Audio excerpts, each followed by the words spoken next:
C'est un site qui est assez extraordinaire parce qu'il résume toute l'histoire du territoire, du Moyen-Âge jusqu'à aujourd'hui. Il raconte les bons moments, les mauvais moments. Ancien couvent du Moyen-Âge, puis ancien coron et aujourd'hui patrimoine en partie abandonné, c'est l'histoire originale et fascinante de la Chartreuse des Dames à Gonnet. Édifié au XIVe siècle comme un monastère de prestige, le site qui a connu 1000 vies a aussi été une ferme et puis, plus étonnant, une cité minière.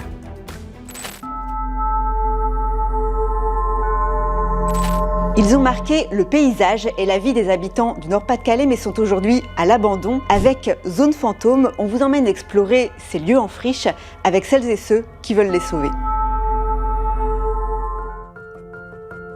On est donc à Gonnet, c'est un petit village qui est situé entre Béthune et Bruay-la-Bussière et on a rendez-vous avec Christopher Manceau qui va nous parler de la Chartreuse des Dames, un site qu'il connaît très bien puisqu'il est directeur du service archéologie de l'agglomération de Béthune-Bruay. La première fois que je suis venu ici, j'ai été touché effectivement par cette histoire. J'ai été touché par son état aussi, en me disant que c'était vraiment une des pépites du territoire, pas forcément très connue.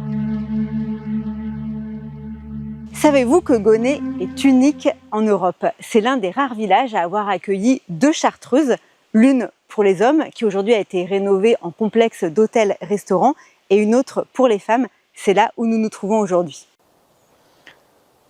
Ce qu'on a devant nous, c'est un bâtiment qui est reconstruit dans la deuxième moitié du XVIIIe siècle, mais le peu de représentation ancienne qu'on a de l'établissement religieux reprend globalement le plan.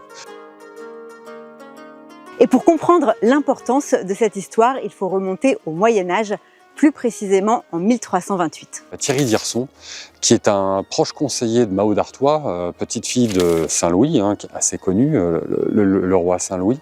Et donc, Mao d'Artois va appuyer effectivement son conseiller pour créer ces 2 chartreuses. L'idée, c'est vraiment une organisation et un aménagement du territoire.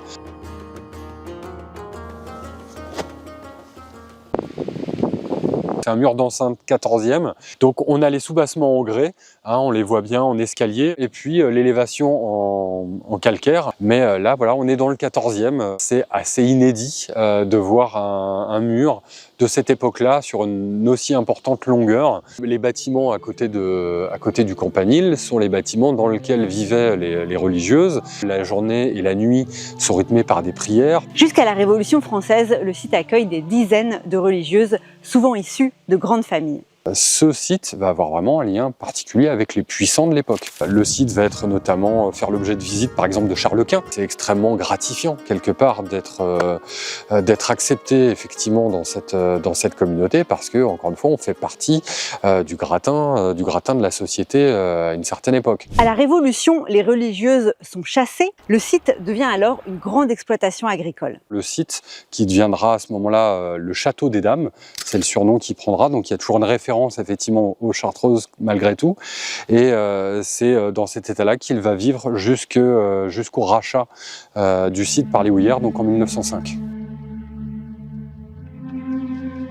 Quand débute la grande exploitation du charbon, le site est un endroit stratégique. Propriété de la Compagnie des mines de Bruay, une partie de la Chartreuse, y compris l'église, est transformée en coron. C'était de l'habitat, c'est-à-dire qu'ils ont découpé tous les bâtiments, l'église comprise, pour les transformer entre guillemets en appartements.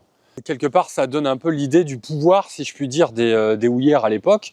Et donc, on reconnaît ça, vous avez la plaque, le numéro 6, et on voit effectivement les fenêtres qui ont été percées dans la façade. C'est un mélange improbable entre architecture religieuse et architecture minière.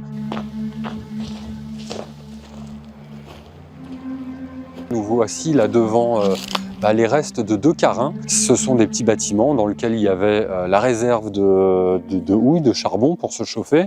Il y avait également des toilettes. C'est ce qui va amener effectivement le confort dans ces bâtiments qui au départ ne sont pas du tout prévus pour ça. On va se rapprocher, il y en a une ici.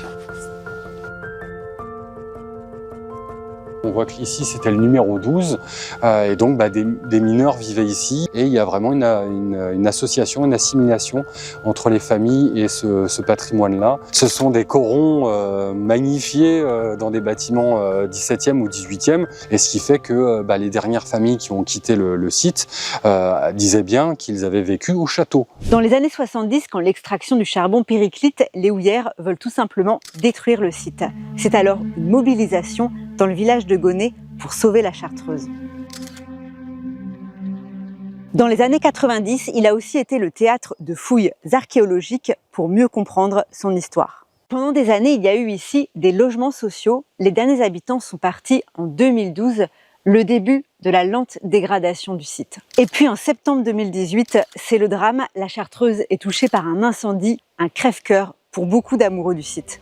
Propriété de la communauté d'agglomération de Béthune-Bruay depuis 2003, le site a bénéficié de quelques travaux de rénovation, notamment sur le campanile après cet incendie. Mais le reste du bâtiment attenant est toujours aujourd'hui sous cloche.